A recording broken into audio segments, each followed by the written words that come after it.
कहानी एक सच्ची घटना पर आधारित है। इस कहानी में व्यक्ति और जगह का नाम गुप्त रखा गया है। ध्यान दें, ये वीडियो बच्चों के लिए नहीं है। अगर आपकी उम्र 15 साल से ज़्यादा है तो ही इस वीडियो को देखें। धन्यवाद। एक घर में से कभी कभी चीखने और चिल्लाने की आवाज़ सुनाई देती थी। अक्सर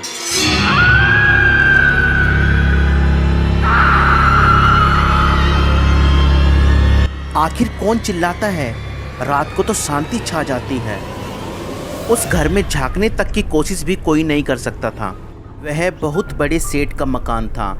काफ़ी नौकर चाकर थे उस घर में। एक दिन बाजार में उस घर के नौकर को खरीदारी करते देखा तो मैंने उससे पूछ ही लिया, तुम्हारे घर में कभी कभी चीखने और चिल्लाने की आवाज़ सुनाई देती है, ऐसा क्या है उस घर में? हमें तो नहीं सुनाई देती, हम तो वहीं रहते हैं रात दिन। तुम अपने काम से काम रखो विजय बाबू। अगर सेठ को पता लग गया कि तुम उनके घर की खोज खबर ले रहे थे तो तुम्हें जिंदा गाड़ देंगे। हमारे सेठ जी बड़े गुस्सैल हैं। अभी तो पूछ लिया, आगे ख्याल रखियो, किसी और से ना पूछ लियो। और यह कहकर नौकर चलता बना। बेचारा विजय सोचता ही रहा।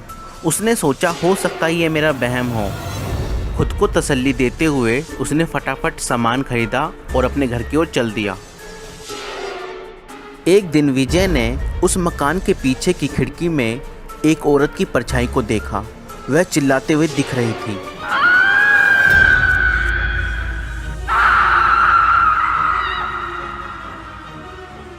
ओह गॉड, ये सब क्या है?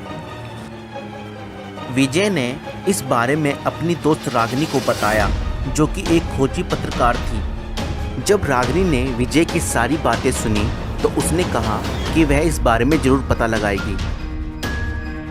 और रागिनी ने सेल्स गर्ल बनकर उस घर में प्रवेश किया। मगर रागिनी को उस घर में कुछ भी गलत या उस चीख से रिलेटेड कुछ ना मिला। जो सामान था वह भी आसानी से बेच दिया। रागिनी ने अपनी बातों से मकान मालिक को प्रभावित कर दोबारा आने के लिए कहा, कुछ और नए सामान के साथ, जिसकी उसको अनुमति मिल गई। उस घर का मालिक जब घर से बाहर गया तो विजय ने रागिनी को बता दिया। रागिनी झट से पहुंच गई। घर में दाखिल होते ही उसने नौकर के सामने तबीयत खराब होने का बहाना बनाया। उसने नौकर से कहा, क्या वह कुछ देर यहाँ रुक सकती है? बाहर बहुत तेज धूप है। नौकर बोला, ठीक है, रुक जाओ। नौकर जब वहाँ से हटा तो रागिनी ने कमरों में झांकना शुरू किया। दबे पांव एक जगह वह रुक गई। एक कमरे में एक औरत कर्रा रही थी और रागिनी झटपट वहां पहुंची। वह औरत रागिनी को देखकर चौंक गई। रागिनी ने पूछा कि उसे क्या तकलीफ है। उसने बताने से इनकार कर दिया। जब रागिनी ने बताया वह सिर्फ उसके लिए यहाँ आई है तो वह घबरा गई और कहा, तुम यहाँ से चली जाओ। रागिनी ने कहा, यदि वह नहीं बताएगी तो वह नहीं जाएगी, चाहे कुछ भी अंजाम हो।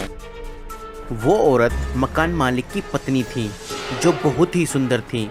उसका पति बहुत ही निर्दयी था। इतना कि जब भी वह अपने घर जाता था तो वह अपनी पत्नी को लोहे के अंतर्वस्त्र पहनाकर उस पर ताला लगाकर जाता था। जब तक वह वापस न आए वह पेशाब करने के लिए भी नहीं जा पाती थी। वह सिर्फ उसकी दया पर जी रही थी। कभी कभी दर्द के मारे उसकी चीख निकल जाती थी। वह बहुत कोशिश करती दर्द छिपाने की। देखने में सब कुछ सामान्य लगता। उसने रागिनी को दिखाया। रागिनी की आंखों से आंसू निकल आए। रागिनी ने अपने गुप्त कैमरे से सब कुछ रिकॉर्ड कर लिया और बिना कुछ कहे वहां से चुपचाप निकल गई। अगले दिन पुलिस की गिरफ्त में उस मकान का मालिक था। टीवी चैनलों पर यही खबर चल रही थी। रागिनी ने विजय को धन्यवाद दिया, जिसकी वजह से एक औरत को उसके पति के वैश्यपन से छुटकारा मिल गया। फिर कभी विजय को उस मकान से चीखने और चिल्लाने की आवाजें नहीं सुनाई दी। तो दोस्तों, अगर आपको ये वीडियो पसंद आई तो इस वीडियो को लाइक करें और हमारे चैनल कार्टून कहानियाँ को सब्सक्राइब करना ना भूलें। Thank you.